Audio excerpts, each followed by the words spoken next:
This recording is going to go through some basics of Newrow, including how to record, activate webcams and audios, load files, and the difference between play and playlist. So if you're looking at your schedule here, remember that you can schedule new sessions through this button here. You can go inside your classes and open a course, and on the top right you'll see schedule new session there as well.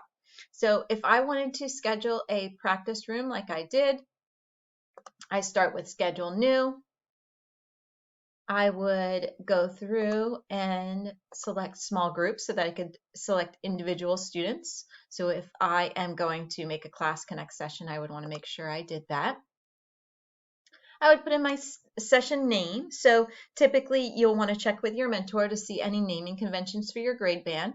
For this is just a Newrow practice room, so I just called it that. You would select targeted, again, if you are inviting individual students, and then the subject, whatever your subject is. For this one, I'm going to select other since it's just a Newrow practice room. Your course, you would want to select your exact course. So you would do that from your list. Since this doesn't relate to a course, I'll just select none and none for program. Then go ahead and click continue. You'll select the start dates and the time. So whenever your class is that you're scheduling, you'll select that and the time and your time duration. So if your class is 45 minutes long, you'll select that. If it's an hour, you'll select this, and so on. I put in a longer time so that this is available all day and it's just easy to get to. For never repeats, you are going to want to make sure that you set up reoccurring sessions, because each time you schedule a class in Newrow, it will add it as a separate course in your files. And you'll see what I mean by that in a few minutes. So you will want to do that by selecting weekly. And then if your classes are Monday through Thursday at that set time, then you would do that. Check the boxes for those, and then end on, and you're going to want to go all the way to the end of the year, just so that you have that same course in there. Now you will have to remember to go in and cancel classes when you are off or when we have holidays and in-service days and things like that, and the students do not have class. So you will have to remember to go back to that, but it's much easier than rescheduling the session all over again and having an additional course in your list in Newrow. So this is the last day for students. They may not have a normal schedule the week leading up to that, but I can always cancel individual sessions at any time. Once I click continue, it will ask me to select participants. So you can start by going to the appropriate grade level that you're teaching. You can also go to my classrooms. You can go to classrooms for selected teacher, and so on. There's lots of ways to pull up the students that you need. You can search by the whole school. Once you do select your classroom and click search, it will allow you to pull up the individual students. For this one, I am actually not going to invite any students because this is just a practice room. But if you were selecting students, you would have the option of selecting them as required or optional. You would select their names. You can control and hold it down or shift control and select a whole group of students and then make them required or optional based on the class session that you're scheduling. Once you click continue, it will show a review of everything you've done. No participants added. I want to double check that. If you were adding participants, it would show them here, whether they were required or optional. So you'd want to double check that list, make sure everyone is scheduled correctly, and then select schedule session. Once you select schedule session, it will show up right here on my schedule, and it will also show inside your course. When you want to go into your Newrow session, you'll then select it from your schedule or from inside your course. You'll click that link and it will bring this up. It's asking here for me to confirm my camera and my microphone. Once I do that and click confirm, you'll see I have this red live rectangle here. So remember, if you have your camera cover on, to make sure that you take that off, of course. Otherwise, you won't be able to see anything except for this black rectangle. You can do the same thing with students. So when students come in, if you see a webcam and a microphone next to their name that are grayed out, then you know that they haven't activated. So if they have not activated, you can remind them to activate, or you can simply tell them to refresh the screen. And when I reload the page, you can see as it loads again, this is a browser-based system. So as it loads, it again prompts me to select my camera and microphone choices. If I do not, you can see it is grayed out and not live. You can also see up here, it is grayed out as well. So something to keep in mind.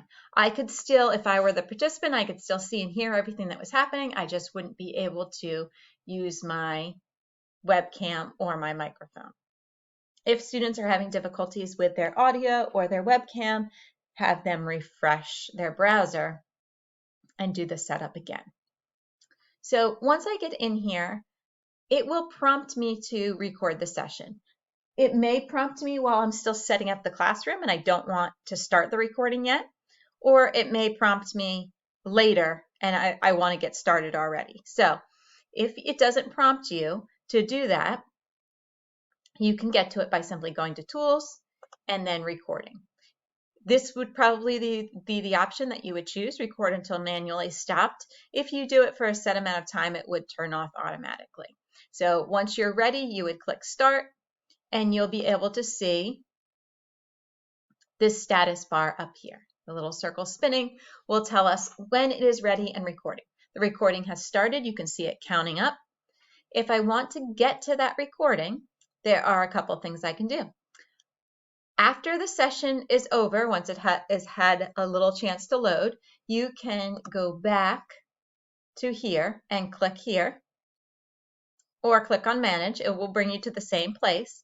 And on that view, you can then click on the name of the course again, and it will pop up with the recording, and it will say Show Recording or Hide Recording. And you'll want to select Show Recording after the class is over so that people can go back and watch that recording. You can also get the link by clicking on that. Students can also get the link the same way. So once class is over and it's closed out, then, and you have released it and said show recording, they can go into their course or into their schedule just like this, and it would have their classes for the day. They could go back up to the class they missed, click on it, and it would bring them to the recording. So that's the way they can get to it. The other way you can get to it is through your files and this recordings folder down here. So any recordings that you have done will show up in this recording folder. All right, so that's starting the recording and letting students be available to see it. You can see that the recording is here. So if I wanted to stop the recording, I simply click on it and I can stop the recording like that. And then the recording will automatically upload both in the files recordings folder, and then also it will show up shortly in my Manage Class Connect schedule right over here. So the recording would show up a few minutes after you've closed the class. It does have a little bit of a lag time, but you'll want to go in soon after you end the class and make that recording available so that students can view it. The other thing that we can do in here is to upload files. So the same place we just were, if we want to add a file, we would go to here. The different courses will show up along the side here. So right now I'm in the practice room folder. I could go to courses, and if I had other sessions, they would show up as folders here. You can access any files that you've uploaded into other courses, into other Newrow sessions at any time. So just because I'm uploading them in the practice room doesn't mean I can't access them from other sessions. So I can always come into the practice room and view my clip art. I could also pull out my clip art and put it in my courses list, and then you can access it from one of your courses, just like clip art was a course. So either of those work, but remember you can get to them any way you want. So once I'm in a room and I want to load files, I might want to load this Unit 1A as a course file. I can certainly do that. That could be a course. To make a new folder, I would just click this button and add my folder name. Then to upload files, I can click on that, or I can go into the folder, add file. It's going to give me a list of choices. And as I look at them, I want to probably upload the ones that are PDFs because that's going to give me the best view. Sometimes the fonts and other things can get messed up if I upload a PowerPoint directly. So I usually prefer to upload those as PDFs. And that's very easy to do, to just save them as PDFs instead. So I'm going to grab a few files here and upload. If I were uploading these for teaching, I might upload the whole unit or the whole week at a time, depending on how you like to organize your sessions and your lessons. So once I have these uploaded, I can always take these and select them, and I can add them to playlist or I can play. What's the difference? Well, the difference is add to playlist will add it to the playlist over here on the right side of my screen. So I'm going to add these 3 to my playlist, and they are there and ready. Now, if I said, okay, I just want to play this one, it would automatically bring it up and play. But if I close out of it, or I go to show a video or something like that, it's gone. So I'd have to go back up to files, I'd have to go into my course, and then I'd have to select it again, and then I'd have to click play again. Now, instead, if I'm showing a video, if I went to a whiteboard to show them something else, if I pulled up a different file and I have added it to my playlist, now all I need to do is just click on it and it's all right here. You can see that whole lesson is going to be right here at my fingertips. So I always prefer to load it as a playlist for that reason.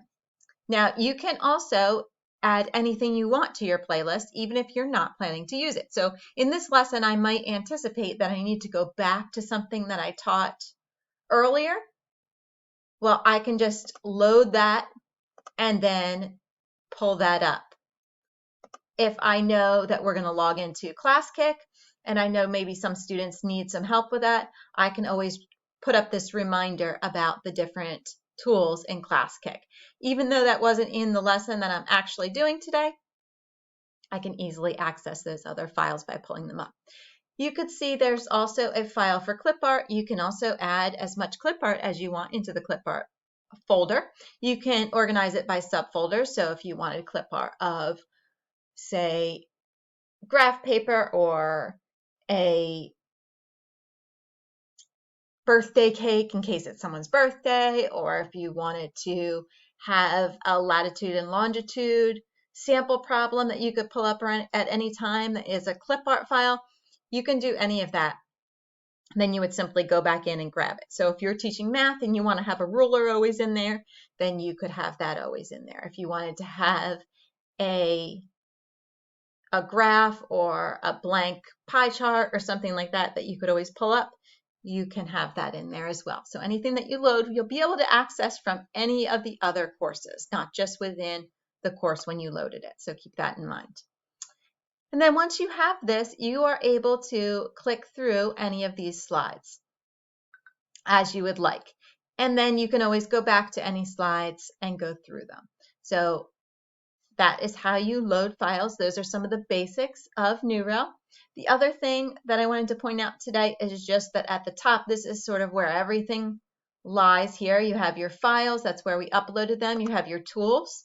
So you can, if you would like to play a YouTube video, it will directly show on the screen. You can fast forward, you can pause, and it will automatically fast forward and pause and everything on their screens as well. You can add a whiteboard. Say there was a problem that we talked about yesterday or some math that was needed to review to do what we're doing today. I could grab just a blank whiteboard and do that.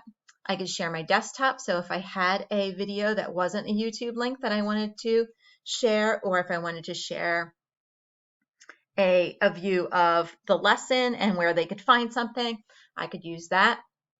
There are quizzes here that you could use too. The recording we talked about, and breakout rooms, that will be a separate video. So those are all in the tools. Your chat settings are right here. You can see that when I click this on the right hand side of my screen, the chat box disappears here. So if this is ever not showing, you just simply click the chat at the top and you can make it show. Participants, this does the same thing. If you want the participants to show, click it again. Playlist, same thing, and then notes. And this is an added option if there's something that you would like students to be able to take notes on or things like that, notes that you would like to broadcast out. So that's another option that we have in Newrow. Going to the right, this is to unlock the door. It will automatically default to lock the door at a certain time. So you can unlock the door when you're ready to let students in, and you can lock the door if needed.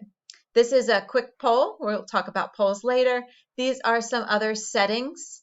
We're going to talk about these, but also this one is, again, another way to get to those audio and webcam settings.